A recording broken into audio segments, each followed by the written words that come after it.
Okay, good evening everyone and welcome to the Town of Newcastle Town Board meeting of February 25th, 2025. The board has been in executive session and I'd like to ask for a motion to open the public work session. So moved. Second. All in favor? Aye. Aye. Okay, we're going to start off with a discussion on our goals and objectives. We discussed that last week.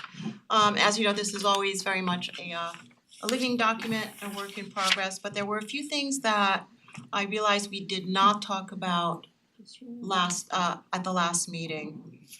And one of those was on the issue of facilities. And I know that we had talked in the past about town hall and the renovations there too, and how that would be done. And so I would like to add that to the goals and objectives. We knew that when we did the envision process, that town hall was one of those factors that we had to address.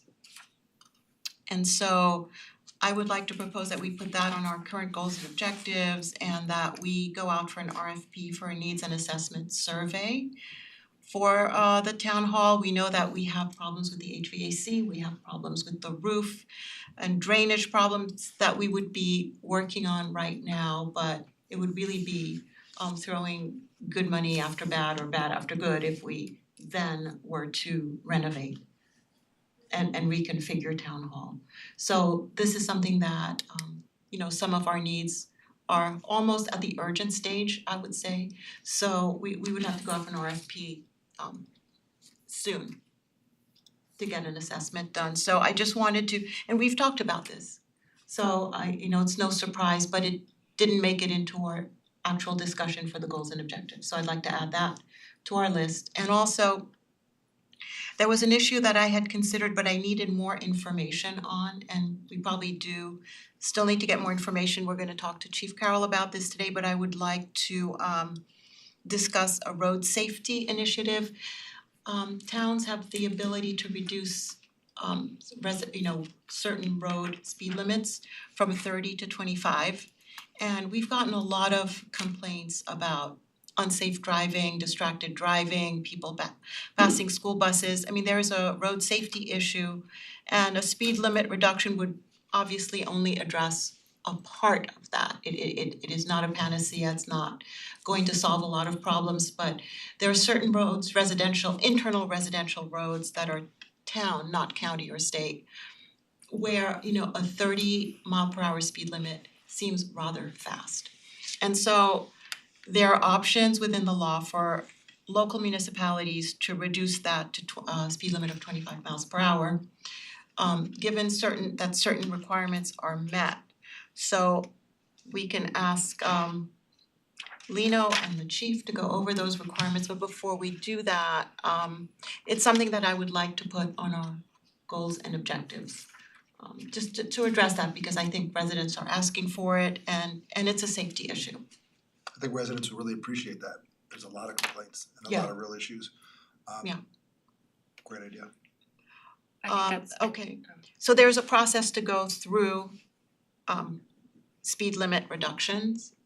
And so we can talk about that. I have an outline of it, but I would let either Lena or Chief Carroll go over it. How would you like to go over those issues? I could start off, and I know Okay. I spoke with the chief and the chief chime in. But yes, under town law and vehicle traffic law, when you have a town that's under 50,000 in population, in order to change the speed limit to lower it, you have to engage in a study first, and that study would have to determine whether or not that road, qualifies for the reduction in the speed limit, because your speed limits in the town of under 50,000 are set by the state. So in order to do that, you have to engage a traffic engineer, do a study. That study then has to go to the county, and the county, it gets past that to New York State DOT at that point. And then once there's an agreement, then and the state says okay, then you can reduce the speed limit. In towns that have population in excess of 50, they don't need to go through that process, but because of our population, state law sets that criteria. And Chief, I don't know if you wanna chime in on that? Quick question before Chief responds. There's no way to do this more holistically to identify multiple roads? You'd have to do each road an individual study each time? Well, you can do a study that has a bunch of schedules, one study but has all different roads, you can do. Right, especially if they're similar and they have similar features and metrics, for instance, residential, their children living on those roads and their school buses. The study will look at traffic counts, speed on the road, the type of road, width of the road. Anything else, Chief, that they'll, I know in your experience, what other metrics that they use? No, you're right. Accidents, all kinds of speed. Yes, each road would require it, but you could have the engineer do 3 roads at a time. Right, like an omnibus report. Or more, I don't know if this is true, but I attended an Association of Towns seminar on reduction of speed limits. And what they seemed to think was that there were no exact legal standards on this, and there were no clear guidelines as to how many roads you could fit into one study. I asked, is it per area, is it per road? Can one study cover roads that are similar in nature but in different parts of the town? And they seem to say yes, if you have similar features that you can show, that you don't necessarily need different studies for different parts of town as long as the roads were similar in nature. I agree with that. You could have one, we have a traffic engineer do one study. If you identify, let's say the chief can identify roads that, you wouldn't want to consider reduction in speed.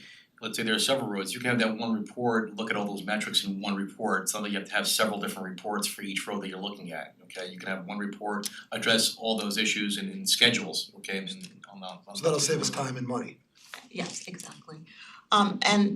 And one of the ways that we can decide which roads would be included, because that seems like an overwhelming thing, is the chief can talk some more about this, but one way to ask Chief Carroll and his department to check on their data, and obviously they're out there patrolling the roads, to conduct an internal survey, to indicate which roads we could address.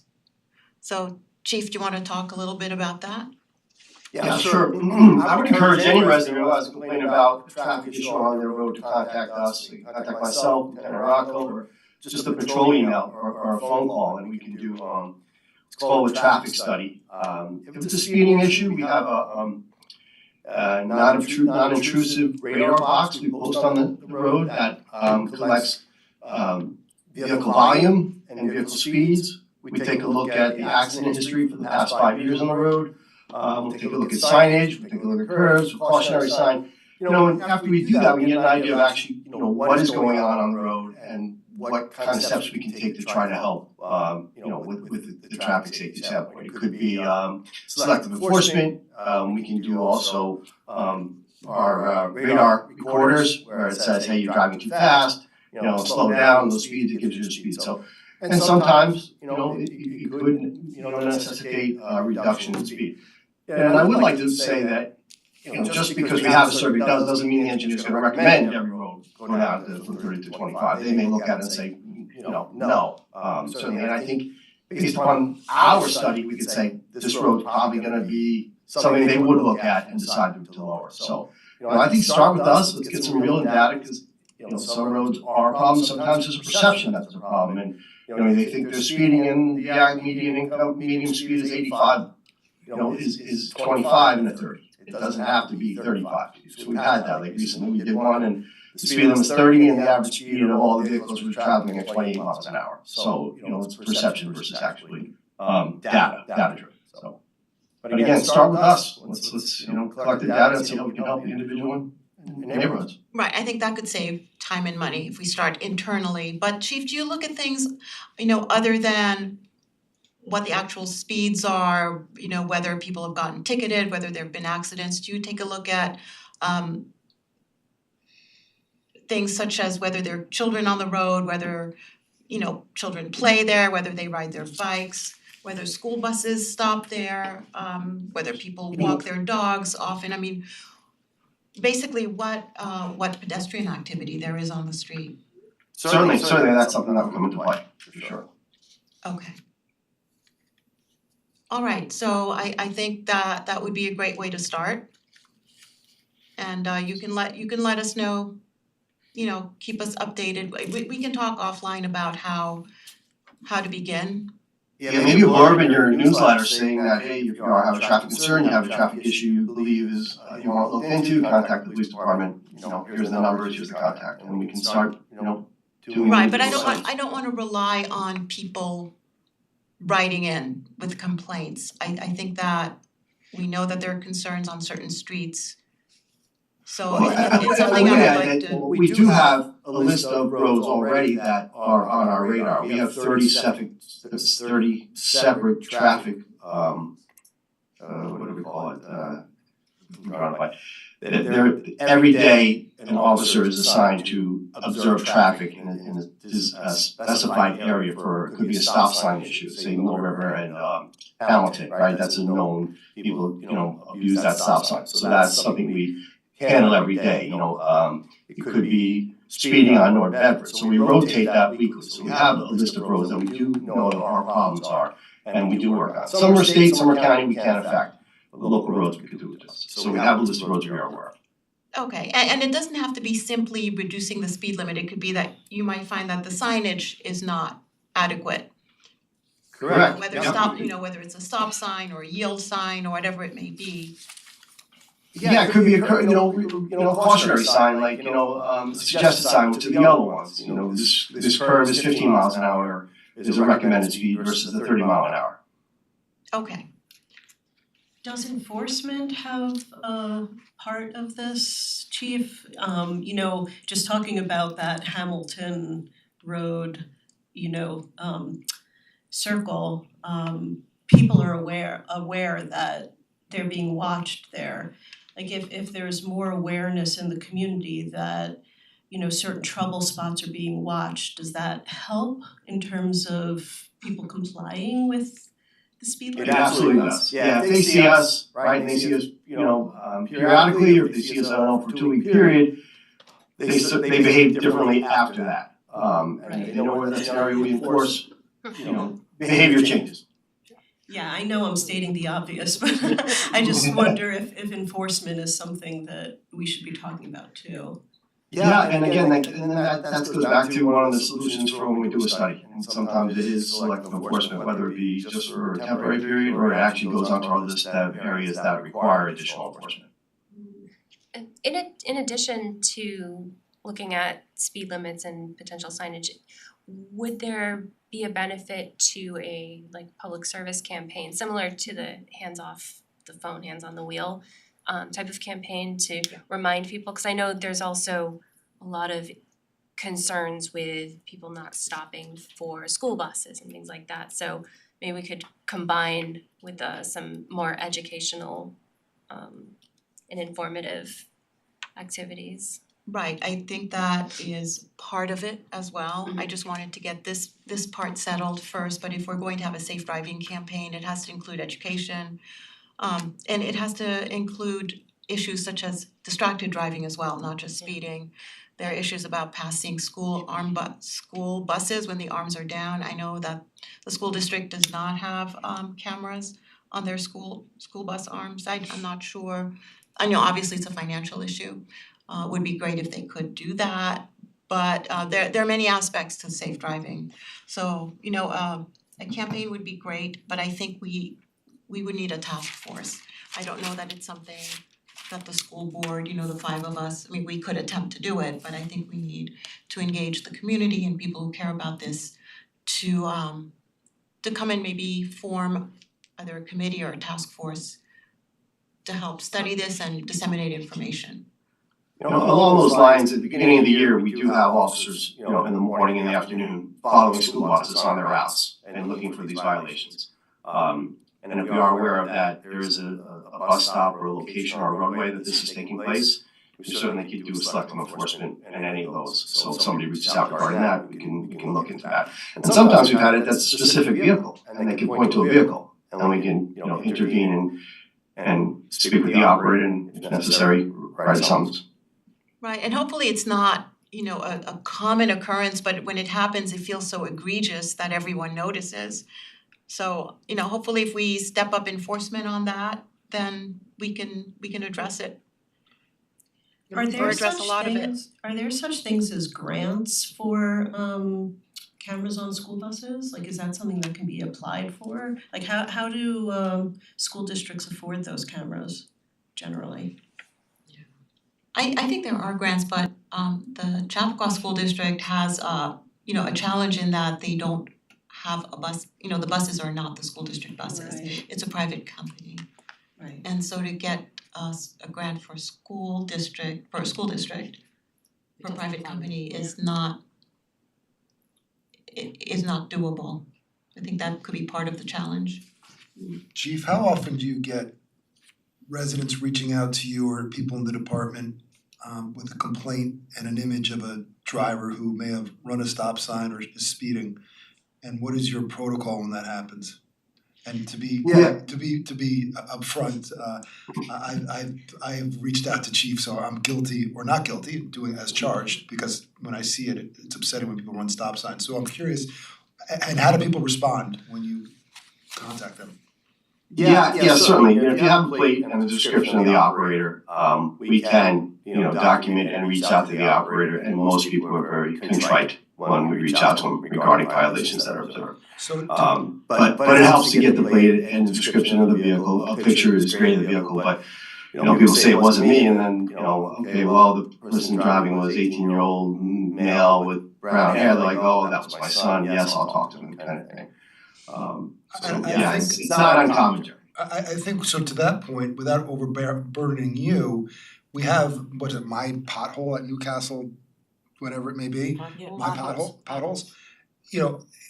You may not be there, and there may not be a camera next to a bus or near a stop sign, and we don't need to turn our town into vigilantes. But it might be helpful, instead of residents posting on Chappaqua Moms trying to shame somebody, a call from the police, whether it's the driver, is the son, daughter, mom, sister, or grandmother, doesn't make a difference. They're gonna respond and react and be more cautious. I think there's value in that. Without getting, I used to bust Rob Greenstein's chops about creating new things, but traffic violation at my Newcastle, it might be something to consider. I just to think about. Well, yeah, I think there could be a place on the website for that. I would like to have a task force, so I'll just say now, anybody who has ever written into us or posted on Facebook that this is a problem, now is your chance to get involved, get in touch with me or anyone on the board, and let's try to form some sort of task force. I'm not really looking to shame anyone or to, point fingers. I just want this to be educational. I think that most of the time people want to do the right thing and like the chief says, they're contrite when confronted, and so people know that we're really looking at this. Hopefully that will be a big part of the solution, and hopefully we can involve the school district in this, because there are a lot of teenage drivers out there who may need a little more encouragement. And so maybe if we get them involved, that would spread the word as well. I will say, as a parent of two teenage drivers, the school district is doing very soon, if it hasn't already happened, a safe driving presentation for the juniors. They brought in the goods. Oh, that's good. Is that something new? I don't remember it with my older son, so I think it Okay. is new this year. And when is that? I couldn't look up the date, I don't remember, I just know it was in my email recently. Yeah, we've also given talks at the school regarding driver safety as well. And as part of the education, that's something the town decided we could This do, because we'll Thursday? split it at CPAC. Oh, okay. Okay, I'll try to go. Okay, it's this Thursday, so I'll try to, is it for students or is it for parents? It's for juniors and their parents. Oh, okay, alright then. The chief just said something about hosting something in CPAC. I'm sorry, Chief, I was talking to Holly. Yeah. Sorry I interrupted. It's also part of the education. We could decide if the town board wanted to host something at CPAC and have our officers do a talk or driver safety presentation for us. Okay, that could be really helpful. That's a great idea.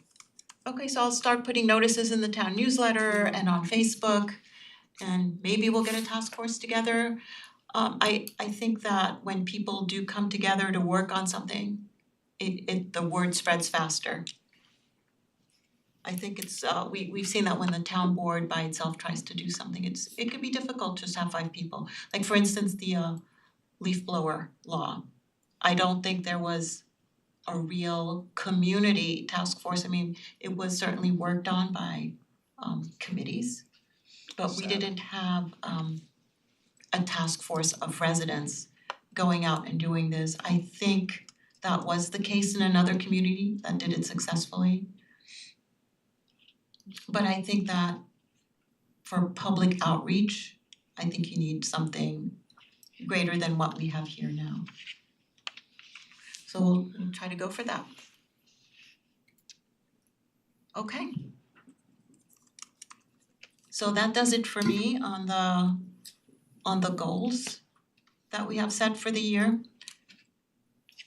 Okay, so I will Do we add them wanna to the do- list. Do we wanna do a recap on the goals? Is everyone set on them? We went through it at length.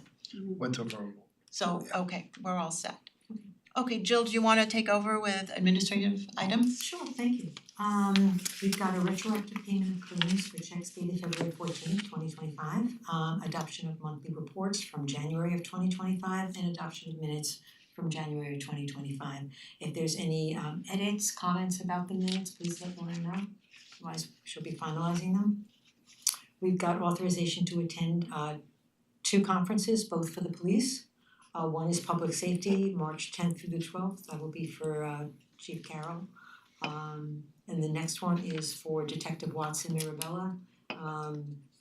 And that one is a $1,300 expenditure for crimes against children, and that's April 28th through May 2nd.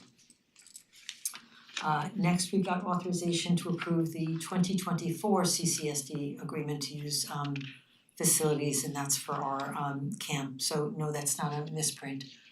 The school district shifted over their financial software, I guess, and something got lost, and I went to find out where the 2025 agreement was and realized that we didn't have a bill from 2024. So we're asking retroactive permission to pay our bill from using the schools last year, which is not to exceed $18,500, and also authorization to approve this year's use of facilities.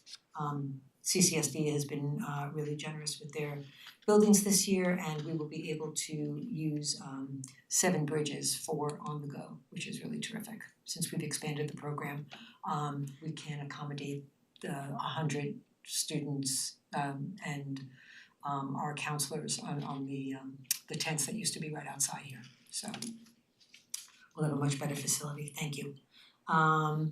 And that's gonna be the cost per day has gone up from $636 to $650.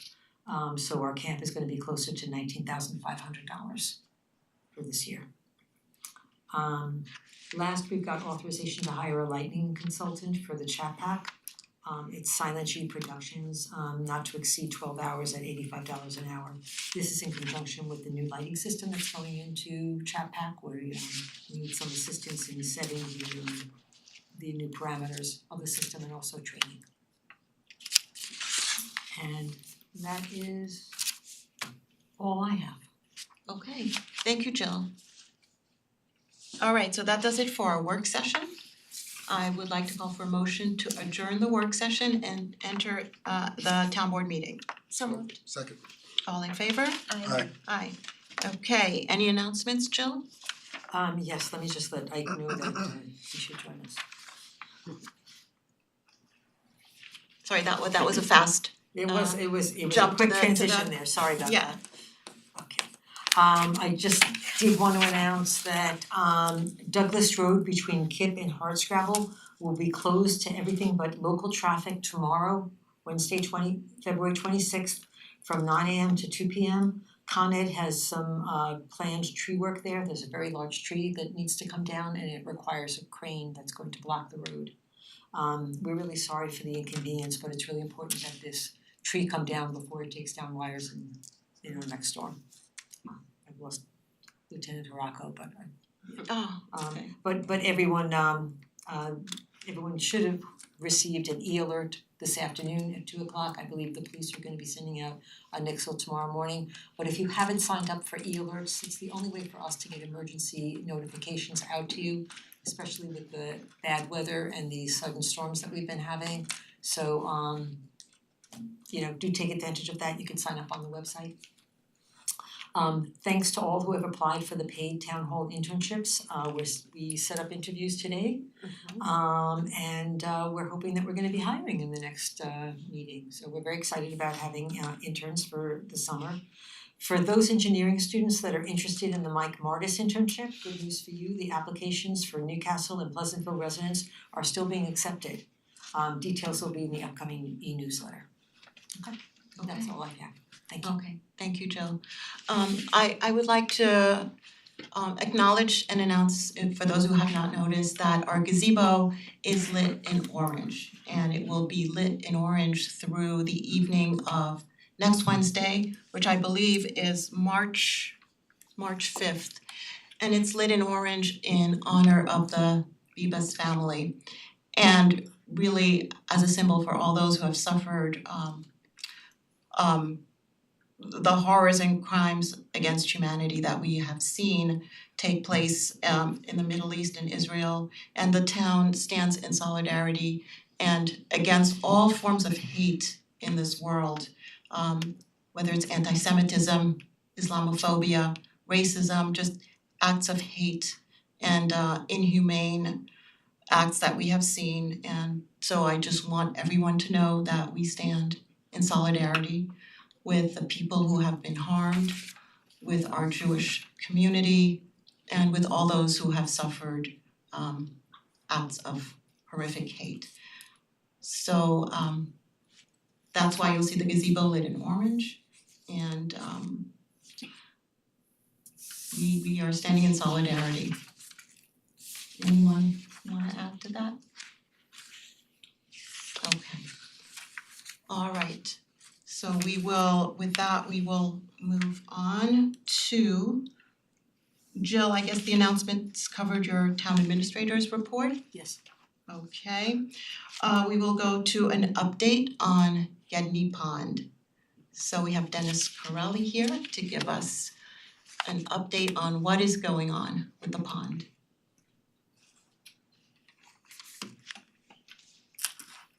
This is on, okay. Thank you. Yeah. Thank you, Town Board. So for Wait, Dennis, would you be more comfortable sitting at a chair, or it's up to you. You can stand if you want, but I think you guys would be more comfortable. No, not at all. It's up to you, because you know, this is, You're welcome to sit next to Lino. Yeah, that sounds good. okay.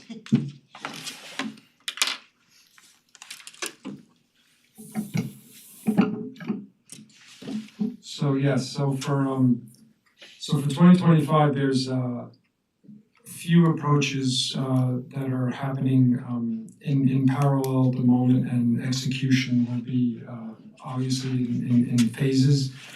So at this time, I know Ike has solicited for proposals as far as, what we would, I guess, classify as the maintenance of the pond, which is sort of the application of the state approved pesticide applicators, herbicides that go to try to suppress those algal blooms.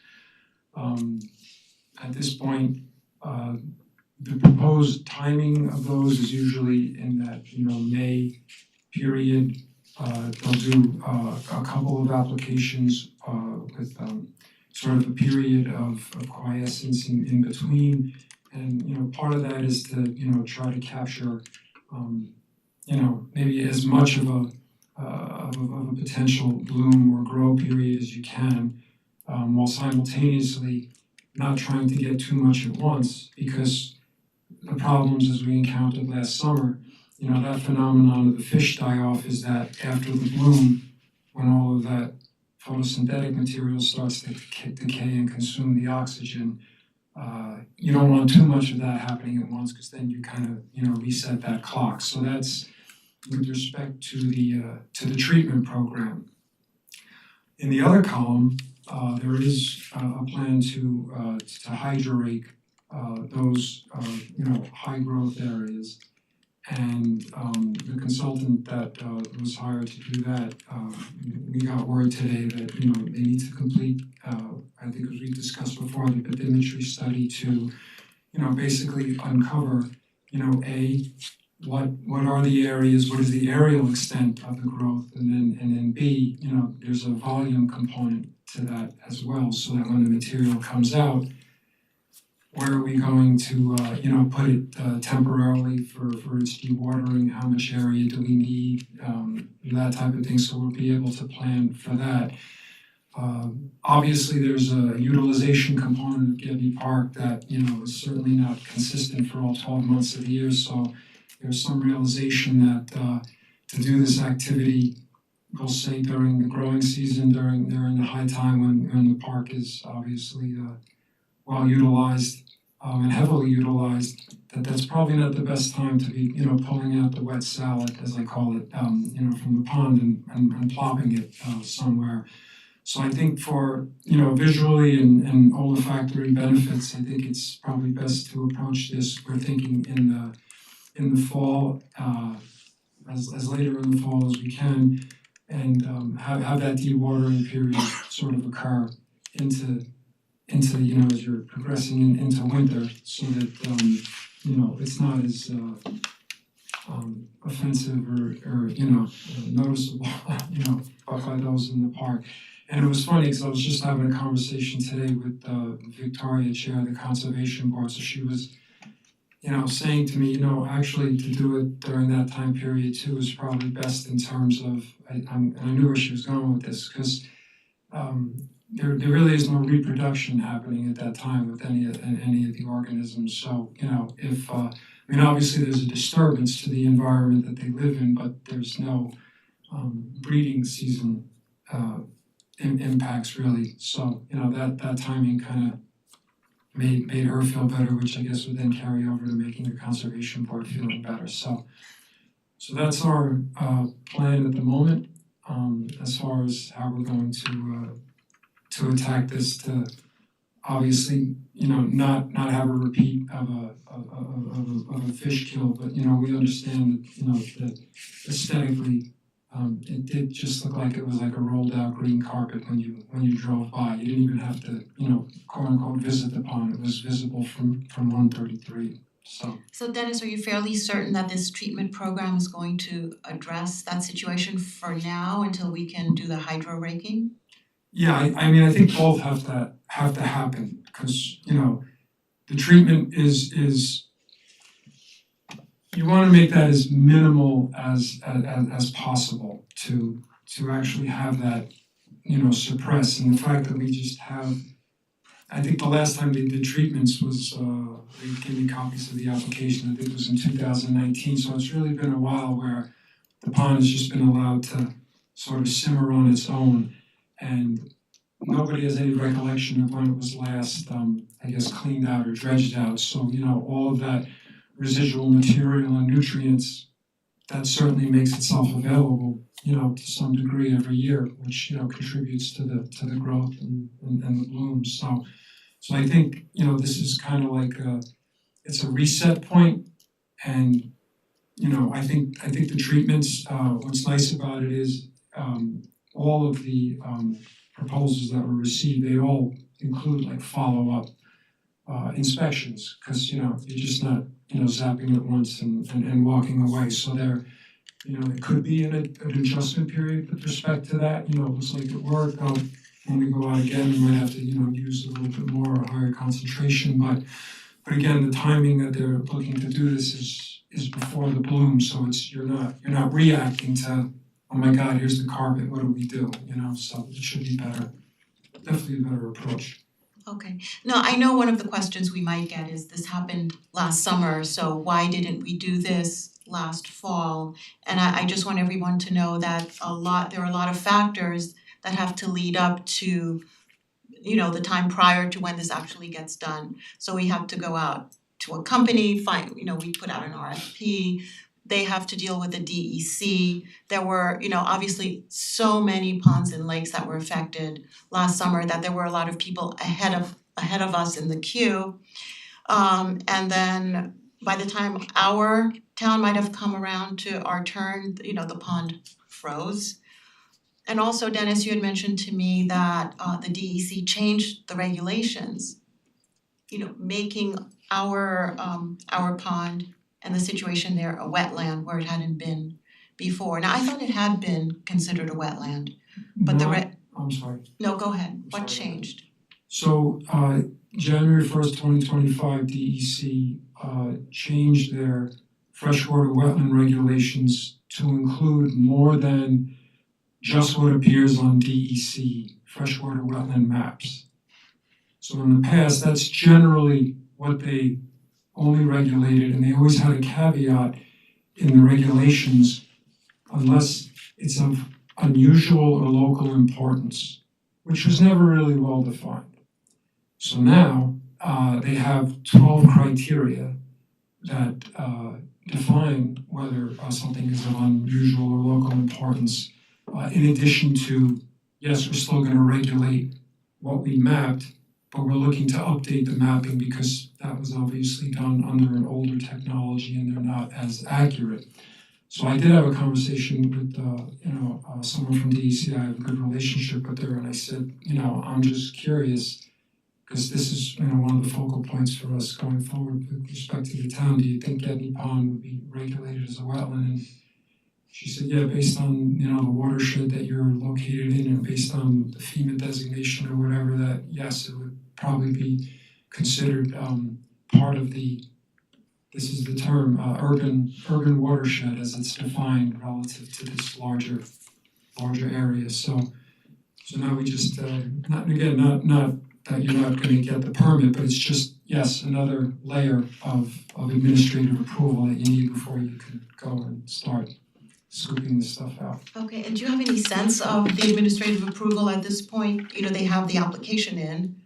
What do you think? I mean, Yes, let's see, we are in February already, so we're Yes. talking about hydro raking in the fall. right. That seems like a long time. Yeah, no, and that it's good lead time to get that approval, yes. And when you get it, there's a expiration date associated with that is, of an extended period as well. So like once you have it, it's not like, okay, we have to get there by October 15th or it's nothing like that. So, and based on the emails that we read today, they are prepared to do the bathymetry when the ice melts, and they have some applications into DEC now, and they don't know what I know based on my conversation, because they're like, we'll just have them in, and then if it's not regulatable, then the application, is not required. But it's good that they have it in, at least according to their email, because I think it is going to be required per my conversation with DEC. Okay, so when you say they'll do the bathymetry when the ice melts, that means they will get on the pond, they will get in a boat, Yes. and they will figure out exactly what the growth is and the volume, so that they can Yes. determine what they have to do once the permits are in. Yes. Is that's the intent? Yeah, because they'll, when the hydro raking officially begins, what areas are we targeting? How long are we keeping that activity at that location? Exactly. Okay. All right, do you think it will be worth having them come and discuss this with us, or I don't know how much more detail we'll need. I just want some assurance about when this will actually get done. Right, a schedule. I think, to be fair, there's probably less of a likelihood to commit to specifics until, I guess, they know what they're dealing with in terms of, aerial extent, volume, and then, we're able to accommodate, where we're gonna dewater this, because then at least it creates like a logistical plan as to, okay, this is how we can execute it. This is the type of boat we need, or, the type of hydro rake we need, and so. And obviously I'll be inquiring about that myself, because I'll be, Okay. And do you know when they're coming to do the bathymetry study? Today they only committed to when the ice is gone. That was their. That's very open.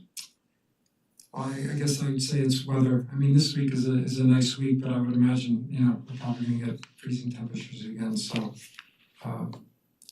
But it's plausible to do this in March for sure, so. Okay, alright, does anyone have any questions for Dennis? I guess my only question is because the community was really up in arms about this last year, is there anything preemptively we should be doing to inform, in addition to what we're doing right now, just to get the message out there, to let the community know in advance and what they should expect from the pond over the summer and anything like that? What do you recommend? Almost like a lesson in pond ecology. There are in the absence of this, or even in the presence of this, there are just certain systems that are gonna, it's never gonna be a swimming pool, right? So I would expect some level of biological activity, but just because you see some algae or some growth, that doesn't mean that, it's, oh my God, here we go again. You know what I mean? It's like, no, this is part of the system. You can't, it's impossible to eliminate everything. And, I'm probably speaking a little out of turn, but the other thing I think that's important is, because I was just at Gedney yesterday, and thankfully it was only one or two canine landmines that I had to step over, but, I think it's imperative that, as we are, trying to manage the pond in that capacity, and obviously, the town is spending money to manage the pond in that capacity. We don't need any additional contribution of fertilizer to the system, right? And obviously, dog waste certainly would be a stimulant for that. So it would be important to just continue to pick up after your dog and not leave it in the, turf cover sections that are right up against the pond. It's definitely not a good practice or equation. Yeah, we talked about this last summer. And I remember putting all of this in a newsletter. Not everybody reads the newsletter, but it's really a challenge to get people to know and understand more than a soundbite. So we could have something, I don't know, I could put on social media. So But it's a constant education and re-education about what contributes to this phenomena. It's a big dog walking area, that much I know. So maybe we could think of putting signs up there. Yeah, I was gonna say, it was interesting that, I think there was, the two signs that I saw by the pond was no parking, fire lane, and no skating. So, yeah, I think, I'm with you on that, I don't think a sign would But hurt something for sure. simple like Yes. dog waste contributes to algal bloom, please help us keep Gedney Pond Yes. clean, or and not clean, it's not dirty, but help. I love us the idea of maintain Gedney Pond. signage. I think signage there and even maybe QR codes that could go to, you made some wonderful graphics in response to what was happening last year. And I think, especially for people who go to Gedney, if there are QR codes that could lead them to more information, like an update from you and also these warnings, that would be great. But signage there, just explaining to people what we're hoping they'll do to protect the pond and not add to the problem. Sounds great. Refresh my memory, is there like a place where we can hang signs? I know there are at some of the parks. We have, sorry, I don't mean to jump in the party here, but Please do. we, Yes, Ike, your turn. I was gonna turn to you, we were just exhausting Dennis. yeah, no, he's handling it all. More ways than one. I just, as Jill knows, signs are not my favorite, cause nobody reads them, and we have Well, that's more than another, enough in every park, but it becomes kind of white noise, and I think the people that don't clean up after the dogs, they're not gonna clean up after the dogs if we put a sign in front of them. I mean, we have waste bags throughout the park, we have signs asking people to pick up after the dogs throughout the park. They're just lazy people that don't wanna pick up after their dogs, I don't know, Dennis, that there may be some public pressure because everybody knows, about the problem at the pond. Yeah. It's so extreme, and I think if people see the signs, they might tell their friends or neighbors, hey, you gotta pick up after your dog. we could swap out some of the no skating signs for Right. I think you know, so. dog waste contributes to algae bloom, you know, please Yeah, curb your change it dog, seasonal. you know. Yeah, they're seasonal signs, there we go. Oh yeah, those are no swimming, no skating signs. Yeah, I know. Yeah, we can certainly, whatever you would like, yeah. Yeah, no, this is his pet peeve, you know, everybody Okay, goes to like good to know. to commune with nature and they're you know, encountering like a solid line of signs. Well, I Trying think to- in this case, it might be worth it Okay. for a while. If it works, Yeah. Is there a bulletin board of some sort there where you could explain a little bit more about the process rather than just reminding people? Yes, there is yeah, we do have a kiosk bulletin board at each of our parks. So, yeah, there's one at Gedney.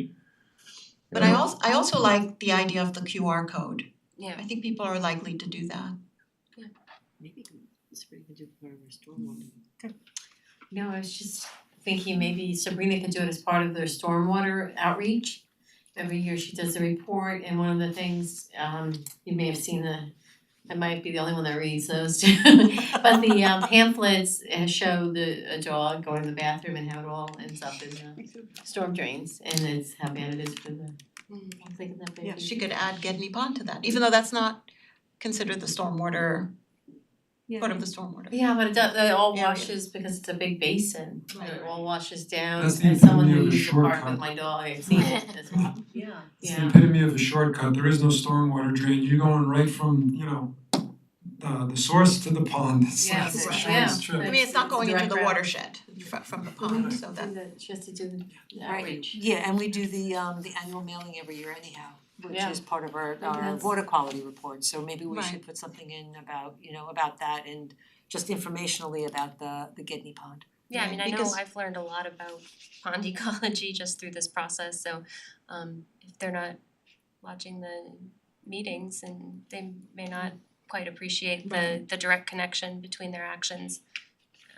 and how they can help prevent it. right, I mean, we're going to do the hydro raking, obviously it's not a simple measure, it's a big production, obviously it's taking more than a year to get this done with DC approval. So it would be a shame to do all of this work and then have it happen all over again. I mean, hopefully it wouldn't, because we would be more on top of the maintenance, we would be aware that this is a possibility now, and so we would be maintaining to prevent it, but it's so egregious and the environmental concerns are so great with the high heat. You know, the pesticides that are being applied and the dog waste on top of that. Dennis, I thought last time when you were explaining it to us, you said something about it being a cyclical process just in nature. Like, are we expecting, as Vicky is describing, sort of like just a downward spiral based on climate change, or are we expecting this to be kind of cyclical in nature? So I mean, this is like the pond cycle, but you know, again, it's you know, you think of it as like a fixed area, a fixed environment, a fixed volume, right? It's kind of like the physical properties. But chemically, that's what you're trying to control. It's like sort of that density and concentration of that growth. So, you know, the nutrients kind of represent that limiting factor as to, you know, how soupy or stewy is it gonna get, or is it, you know, just more of a, you know, it's still functioning and fulfilling the natural cycle while, you know, still able to offer, you know, what is aesthetically pleasing to the residents. And, you know, the problem with pond systems is that, you know, and Gedney too, like, you know, we do have an outlet, but, you know, it's not this huge flushing mechanism, so a lot of what gets in there will stay in there, so if you don't, you know, stay on top of it, then, you know, you start swimming into, Okay, got you it. know, and obviously, as you know, certain organisms aren't pleased with that, like the fish last year, so. Mhm. So you try to have to get that balance. Okay. All right, I think that's it. Anything else, Bart? Is there anything else you wanna add? I mean, I'm sorry, Ike, I know you're not Bart, Or the other sorry. one. Sorry about that. No, please don't apologize. I'll take that as a compliment. Okay, all right, good. No, I think Dennis covered it all. There's nothing really to add to any of that. Okay, So we'll keep Jill up to date on as soon as I have a specific date from the company for the temperature mapping, and then we'll go from there with the treatment as well. okay, well, thank you both, Ike and Dennis, for all the information. I know you're working hard on it. I want people to understand all of the steps that have to be taken before things get completely cleared and we're done with the whole process. So thanks for taking the time to come tonight. Thank you. Thank you. Yeah, no problem. Thank you. Thank you. Good night. Dennis, thank you for joining us. Sure. Okay, now we are at public comment, so anyone Thank you so much. alright, thank you, Dennis. Okay, we've reached the public comment period, so I'd like to ask that anyone who has a public comment to either come up to the microphone or raise your hand online. Is there anyone in the audience who'd like to come up? No? Okay, seeing no one in the audience, is there anyone online for public comment? No hands are raised online. Okay, no hands are raised, so we will move on from public comment. Alright, Jill, do you wanna go over the consent agenda, please? Yeah, very short this evening. Okay.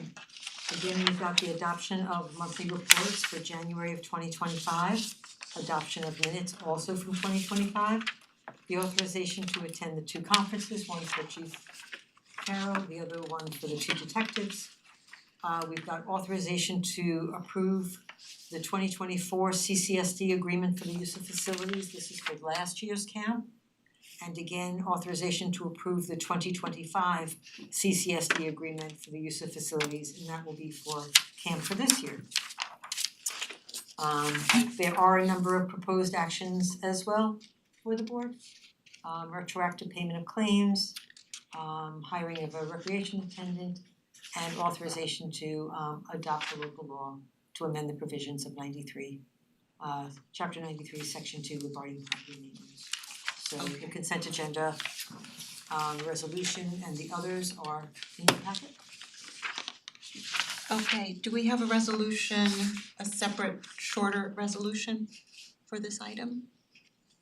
No, I think you probably could just do the first one and then the first whereas and then the last, therefore now be in one. I wouldn't read, you don't need to read the whole thing. Okay. Just the amendment, are we reading entities? What are, just the amendment? No, one is the amendment and the other one is the resolution, so just the resolution. Okay. Alright, Holly, go ahead. I move to adopt the items 1 through 6 as listed on the consent agenda. Second. All in favor? Aye. I move to retroactively approve the payment of claims in the amount of $209,764.55. Listed on the summary AP check register and detailed voucher detail reports all dated February 14th, 2025. Checks were printed and distributed to each claimant listed on Friday, February 14th, 2025. Second. All in favor? Aye. Jody, do you wanna go I ahead? move to authorize the hiring of Jaden Blanco for the position of recreation attendant to serve as ski trip chaperone at an hourly rate of $18 per hour, effective retroactively to February 14th, 2025. Second. All in favor? Aye. I move to adopt a local law to amend, I move to adopt a local law amending the provisions of chapter 93, section 2 regarding property maintenance. Second. All in favor? Aye. Let's see, Just do you wanna, just read that and then you just read the first and last. I think it's Yeah, just read the top whereas I read the whereas I and then think not the this, just do the last one? this and this. The last two, So not the top thing? That's fine. Now therefore be it resolved that the town board hereby approves the amendment to the employment agreement setting forth the terms and conditions of employment under which Ms. Shapiro will serve as town administrator And be it further resolved that the town board hereby approves the integration of the amendment into the employment agreement and hereby authorizes the town supervisor of the town to execute same as set forth above. Second. Okay, all in favor? Aye. Aye. All right, may I have, am I missing something? Was there any, okay. May I have a motion to adjourn the meeting? So moved. Second. All in favor? Aye. Thank you. We're adjourned, thank you, everybody.